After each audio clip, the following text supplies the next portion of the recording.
ওই পাশে ওই বঙ্গবন্ধুর বাড়ি যেদিন বুলডোজার দিয়ে ভাঙে,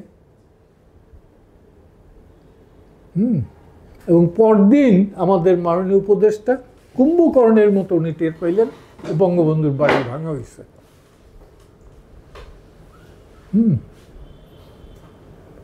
এবং এইটার জন্য নিন্দা প্রকাশ করলেন, উদ্বেগও প্রকাশ করেন না।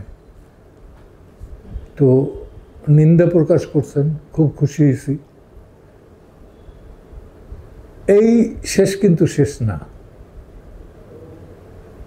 শেষ আরও আছে। এই কথাও শেষ না, আমার কথাও শেষ না।